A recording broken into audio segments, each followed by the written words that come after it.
হা 500 কাৰণে কৈছে ন যথেষ্ট ভক্ত আছে বাৰু আজি ঠিক আছে দে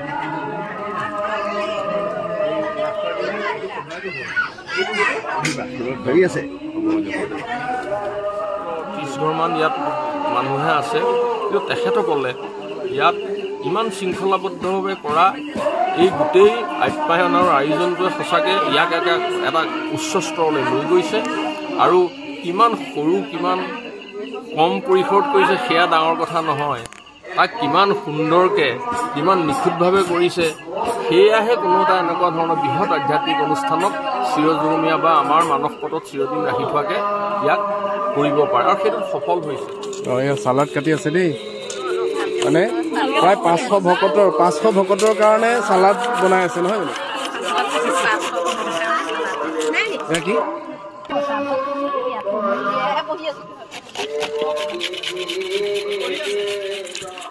কৃষ্ণ ওম নমো ভগৱতে বাসুদেৱায় নমস্কাৰ সকলোকে ডিকেজ হাব চেনেলৰ এটা নতুন ভিডিঅ'লৈ স্বাগতম জনাইছোঁ আপোনালোকে ইতিমধ্যে গম পাইছে যে আমাৰ গাঁৱত 7 দিন 7 ৰাতি ধৰি শ্ৰীমদ ভাগৱত পাঠৰ আয়োজন কৰা হৈছে যোৱা দেওবাৰৰ পৰা অৰ্থাৎ 3 চতৰ পৰা এই কাৰ্যসূচী আৰম্ভ হৈছে ইতিমধ্যে আপোনালোকৰ লগত বহুত কেইটা ভিডিঅ' মই শ্বেয়াৰ কৰিছোঁ আৰু আপোনালোকে যিখিনি সঁহাৰি জনাইছে তাৰ বাবে আপোনালোকৰ ওচৰত মই সদায় কৃতজ্ঞ আজি ভাগৱত পাঠৰ 4ৰ্থ দিন আৰু যোৱাকালিৰ 3য় দিনা যথেষ্ট সংখ্যক ভক্তৰ সমাগম হৈছিল আৰু সঁচাকৈ পৰিৱেশটো বৰ ভাল লগা হৈ আছিল গতিকে এই পৰিৱেশটো মই সকলোৰে আগত শ্বেয়াৰ কৰাৰ লগতে আমাৰ সকলোৰে বাবে বিশেষকৈ সেৱকীসকল বা আমাৰ বাবে সংৰক্ষণ কৰি ৰাখি এটা স্মৃতি হিচাপে ৰাখিব বিচাৰিলোঁ প্ৰিয় বন্ধুসকল আপোনালোকে নিশ্চয় ভিডিঅ'টো চাই খুবেই ভাল পাব এক সুন্দৰ এক বৈকুণ্ঠপুৰীৰ সদৃশ পৰিৱেশ সৃষ্টি হৈছিলে আৰু সকলোকে অনুৰোধ জনাইছোঁ ওম নমো ভগৱতে বাসুদেৱায় বুলি এটা কমেণ্ট কৰিব আপোনাৰ লগতে আপোনাৰ পৰিয়ালৰ লগতে সমগ্ৰ জীৱকুলৰ মংগল হ'ব গতিকে ভিডিঅ'টো আপোনালোকৰ আগত শ্বেয়াৰ কৰিলোঁ আপোনালোকে অনুগ্ৰহ কৰি ভিডিঅ'টো শেষলৈকে চাব আমাৰ গাঁৱৰ যি পৰিৱেশ নদী কাষৰ জাজিপৰীয়া নামঘৰৰ ভাগৰ যি পৰিৱেশ এই পৰিৱেশ ভাগৰ লগত আপোনালোক একাত্ম হ'বৰ বাবে মই আমন্ত্ৰণ জনালোঁ আৰু আশীৰ্বাদ কৰিব যাতে আমাৰ গাঁৱৰ সকলোৰে মংগল হয় ভগৱানে সকলোৰে মংগল কৰে গতিকে সমগ্ৰ দৃশ্যখিনি আপোনালোকে শেষলৈকে চাই সুন্দৰকৈ কমেণ্ট কৰিবলৈ নাপাহৰিব লগতে আপোনালোকক অনুৰোধ জনালোঁ যদিহে ডিকেজ হাব চেনেলটো ছাবস্ক্ৰাইব কৰা নাই আপোনালোকে তেন্তে ডিকেজ হাব চেনেলটো এবাৰ ছাবস্ক্ৰাইব কৰি ৰাখিব যাতে আপোনালোকে যিকোনো নটিফিকেশ্যন আহিলেই তৎকালে ভিডিঅ'খিনি চাব পাৰে ধন্যবাদ আহকচোন আমি আমাৰ গুৰুজনাই সৃষ্টি কৰি থৈ যোৱা বৈকুণ্ঠৰ কল্পতৰু সদৃশ ভাগৱত পাঠৰ শ্ৰৱণ কৰি আজিৰ সন্ধ্যাটো ভক্তিৰ ৰসত বুৰ যাওঁ আহকচোন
নিন্দা করি ঘুরে আকাশ দণ্ডিবে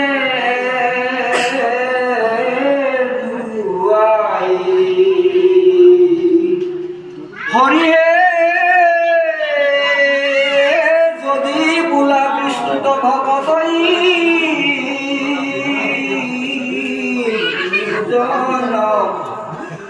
দণ্ডী বাক যোগ্য নহে কহে নহি নহি তো ভরি ভক্তির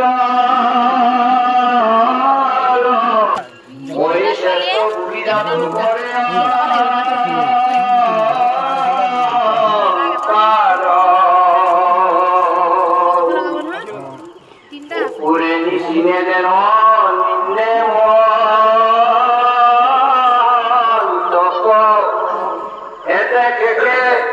এতে কেকে দিব আকৌ উচিত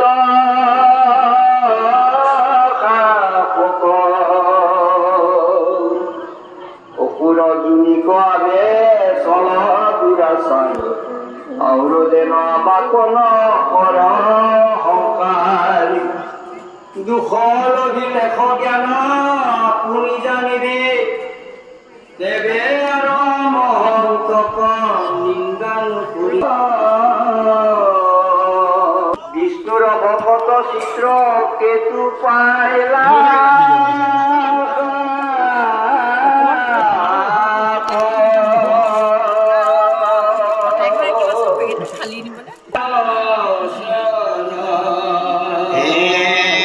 চিত্ৰকেতু বুদতিতে জিও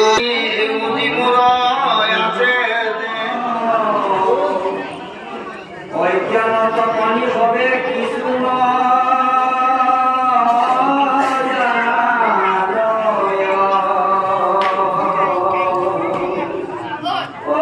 সংসাৰ ভূমি উপনী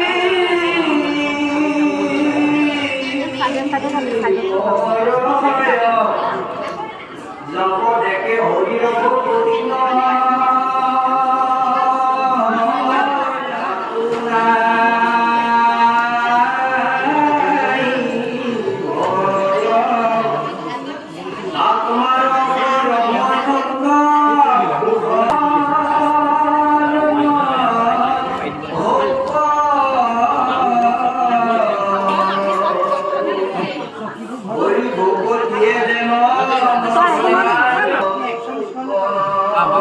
ভিডিও কৰি থাকা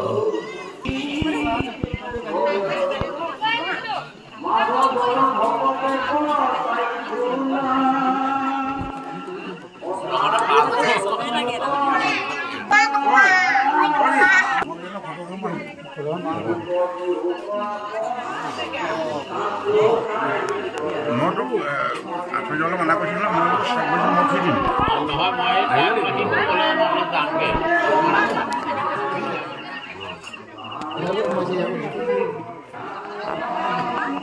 প্ৰায় 200-300 মানুহৰ কাৰণে এনেদৰে সদায় আমি নিৰামিষ ভাত প্ৰস্তুত কৰা হৈছে একদম গুৰু ঘৰীয়া ভকতৰ দ্বাৰা ৰন্ধা হৈছে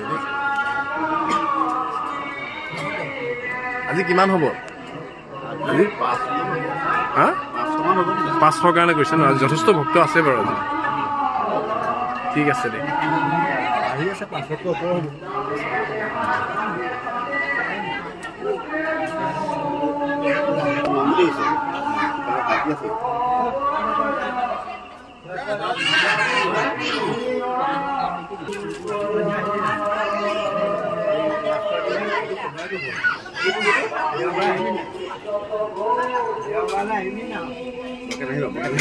ধৰি আছে আহিলে মাটিটো আহিল নাই আজি নাই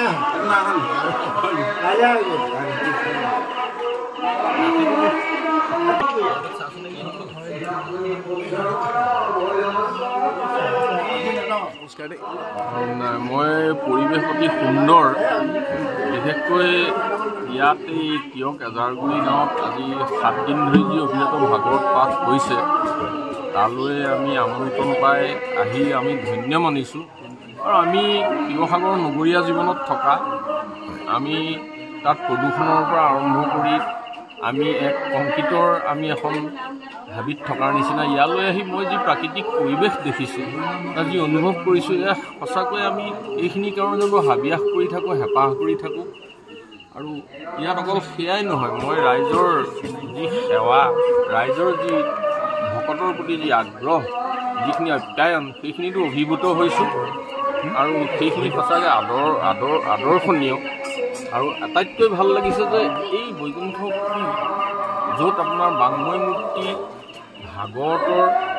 এই প্ৰকাশে অকল ইয়াৰ আকাশ বতাহেই নহয় ইয়ালৈ অহা প্ৰতিজন ভক্তৰ হৃদয় চুই তেখেতসকলক আধ্যাত্মিক যি পৰিমণ্ডলত তেখেতসকলক ইয়াত প্ৰৱেশ ঘটাইছে সি হয়তো আমাৰ পৰিশীলিত সমাজ গঢ়াত আমাৰ উঠি অহা প্ৰজন্মক আমি এক সহজ বা পৰিশীলিত জীৱন গঢ়াত আমি এক পাথেয় হ'ব পাৰোঁ ইয়াৰ আটাইতকৈ মানে আজি এই ভাগৱতৰ আটাইতকৈ প্ৰাসংগিকতা সেইখিনিতে সোমাই আছে আৰু মই ভাবিছোঁ ইয়াৰ ৰাইজ 30 ঘৰমান ইয়াত মানুহে আছে কিন্তু তেখেতসকলে ইয়াত ইমান শৃংখলাবদ্ধভাৱে কৰা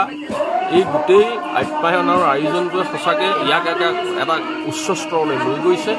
আৰু কিমান সৰু কিমান কম পৰিসৰত কৰিছে সেয়া ডাঙৰ কথা নহয় তাক কিমান সুন্দৰকৈ কিমান নিখুঁতভাৱে কৰিছে সেয়াহে কোনো এটা এনেকুৱা ধৰণৰ বৃহৎ আধ্যাত্মিক অনুষ্ঠানক চিৰজীৱনীয়া বা আমাৰ মানস পটত চিৰদিন ৰাখি থোৱাকৈ ইয়াক কৰিব পাৰে আৰু সেইটোত সফল হৈছে বিশেষকৈ আমি অকণমান কম সময় পালোঁ মই ভাবিছোঁ যে ৰাতিপুৱা আহিব লাগিছিল তেতিয়া ঘূৰিব পাৰিলোহেঁতেন ইয়াৰ কাষে কাষে মই নদীৰ নৈসৰ্গিক যি দৃশ্য বা ইয়াৰ কাষৰ ৰাইজৰ যি ইয়াৰ জীৱনশৈলী পদ্ধতি সেইখিনি নিশ্চয়কৈ চাব পাৰিলোহেঁতেন বাটত আহোঁতেও মই দেখিছোঁ প্ৰত্যেক ঘৰতে কিবা এটা নহয় কিবা এটা তেখেতসকলে এই ৰবি শস্যৰ কিবা এটা কৰিছে অৰ্থাৎ গাঁৱলীয়া জেগা ইয়াত চহৰৰ বা নগৰৰ আজিকালি যথেষ্টখিনি ইয়াত প্ৰভাৱ পৰিছে যদি এই গাঁওখন যেন যথেষ্ট মুক্ত আৰু ইয়াৰ ৰাইজ যেন গাঁৱৰ সেই পৰিৱেশ সম্পূৰ্ণ ধৰি ৰাখিছে আৰু মই নতুন প্ৰজন্মৰ পৰা বিশেষকৈ সেইটোৱে আশা কৰিম যে আমি আজি প্ৰযুক্তি আদি আধুনিকতা সকলো লাগে কিন্তু লাগিলেও কিন্তু আমাৰ যিটো মূল ঐতিহ্য আমি য'ৰ মানুহ আমি সেইটো সদায় বজাই ৰাখিব লাগে আমি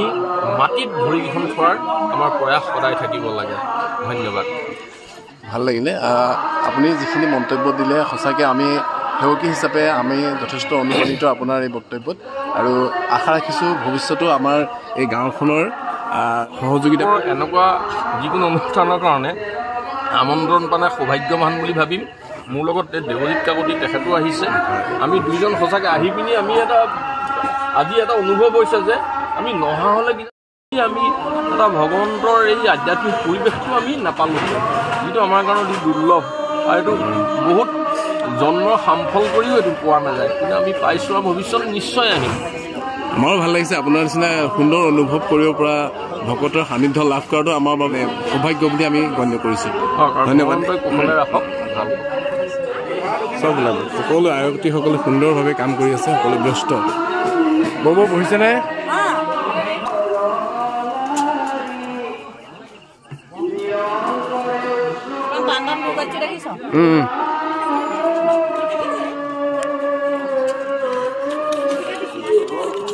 চালাড কাটি আছে দেই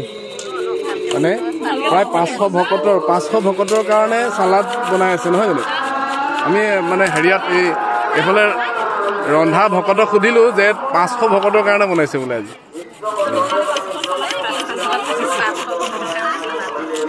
কি নেমু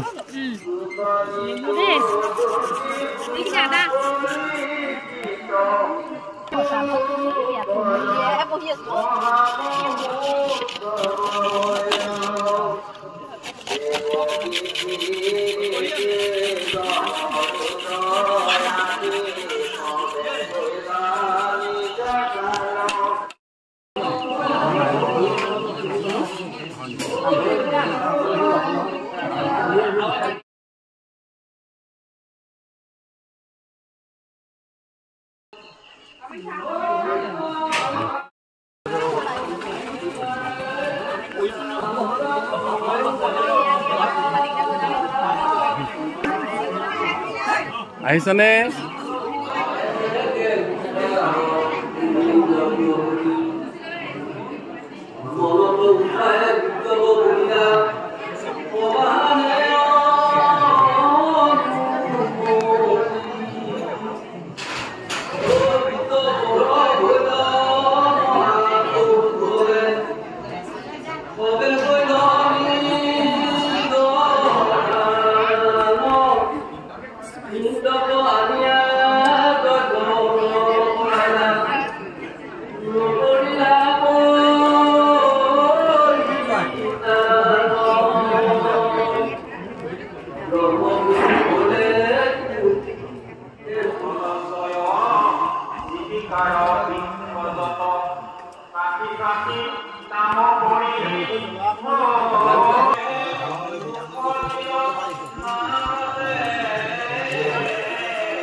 No